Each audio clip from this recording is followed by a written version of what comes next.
Welcome back to this podcast, part 2 of A Shared Quill, My Writing Muse.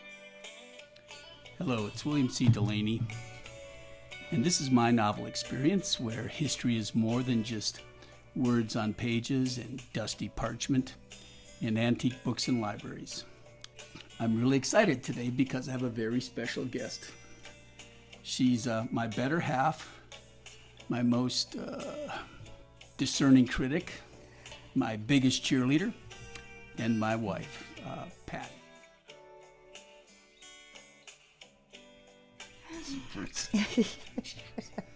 So, any more questions? I think that's it for today. All right, well, I've got one for you then. So,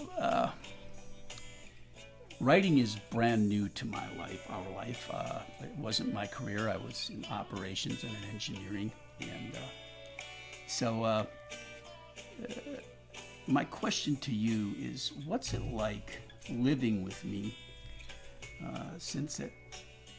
when I'm involved specifically in writing, maybe not so much in editing and some of the other stuff, but when I'm involved in writing and I get these creative funks and I just need to write, you know that at any minute I might be inspired and take off and go sit in my study. What's that like to you? Probably my first response would be that I'm so relieved and I have time to myself. But I think what's happened initially, I probably was a little miffed that, not quite mid-sentence, but close to it, he would just leave. And I realized through this whole process that a creative person has to take hold of whatever is there at the moment. They can't say, okay, I'm going to stop, I'm going to remember that later, because that doesn't happen. It needs to be continuous. It needs to be developed when it happens. So I've come to realize that our conversations, for better or for worse, whichever direction they're going, doesn't necessarily mean that that's why he's leaving the room. It's because of his writing. It's not quite that abrupt, but when the bobber goes down, you got to set the hook, baby. Yeah. So you don't wait around for another nibble. You just go in and get it taken care of. So another quick question then. How do you think you, as a big part of this journey, and my partner, how do you think you inspire me, or especially during that creative book writing process? To me, the biggest thing is to be supportive and understanding, and to chime in every now and then, and as in the case with the mother dying, you might not want to hear it, but I have to get my courage up and tell you what I think. And it's always been just listen to what I have to say, or look at how I've written things, and I'm not going to be offended if you don't like what I've said or written down. That as many couples probably, there are times we think alike, and there are times where the thought's there, but we don't get it out. And so between the two of us, we can come up with some really good answers to the situation.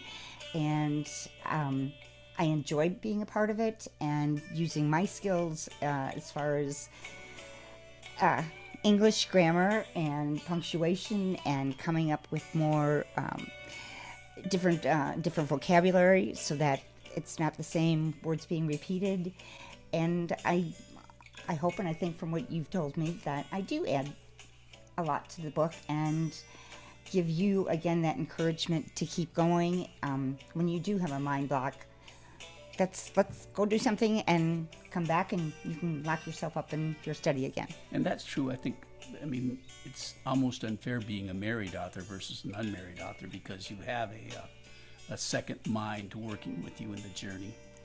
So one important last question then, it's one I ask of all my pre-readers before I publish the novel, is if you could choose one of the most important, likable, unlikable, but what one character from both the novels now, both Vicomte, the League of the Quadrumvirate, and that cast of characters, and now Vicomte, the Shillelagh, from that cast of characters, if you could pick out one character that you find the most interesting, most enjoyable, the one you like the best, who would that be? I think it would be Rowan, who is... Rowan is whom? She is number one in the second novel. She is a novice in A young Catholic novice. who ends up in she ends up in an orphanage and therefore becomes a novice in the Catholic order. And she's had an interesting, difficult life, and she's had to deal with things on her own and protect herself. And so she's a bit feisty and strong-willed. And not that that relates to me, but I'm happy to see that character, because most of the characters, well, all of the characters pretty much in the first novel are men. And it's nice to have this, new female perspective to things, and how she progresses from this orphan, no family, tough life. I think of Orphan Annie, who, you gotta pick yourself up every day, and she does that, and she matures, and she becomes a real asset, a real key part of the second book.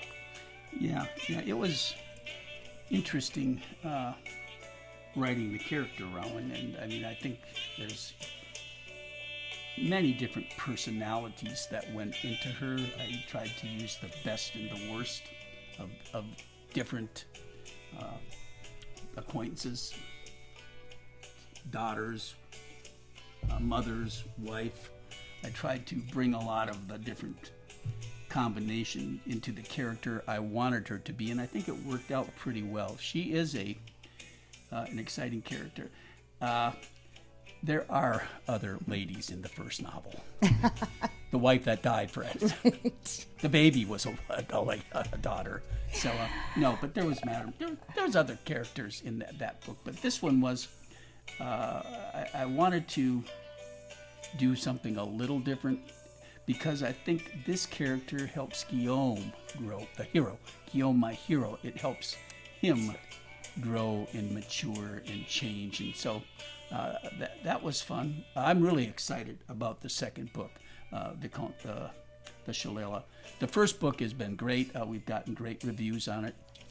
And the second book, I'm really excited. It's now in editing, and we really want to get that book out by mid-December, so people can have an opportunity to get it and maybe even buy some Christmas presents. Well, and I just want to interject the other great thing. He started out with this knowing it would be a trilogy, and you really need to read the first book because it flows so well into the second. You could read the second as a separate novel, but the true story starts with the Vicomte, the League of the Quadrumvirate, and then moves into the second novel very smoothly, and it just keeps you wondering what's going to happen. Yeah, you don't have to read Vicomte, the League of the Quadrumvirate first. I do put a prologue in, and it's somewhat descriptive, but it certainly would help. Obviously, I think the second novel stands on its own, but I believe it will mean more if you have the opportunity, even later, to read Vicomte, the League of the Quadrumvirate. Okay, well, this went by too quickly. Maybe we'll do another one in the near future, if I can convince my sweetheart to sit through another one of these. But this has been my novel experience. I'm William C. Delaney, and I look forward to hearing your response back to how you think this podcast went. Thanks for letting me join it. All right. Goodbye. Thank you again for listening to this podcast. If you like it, please click like and then subscribe.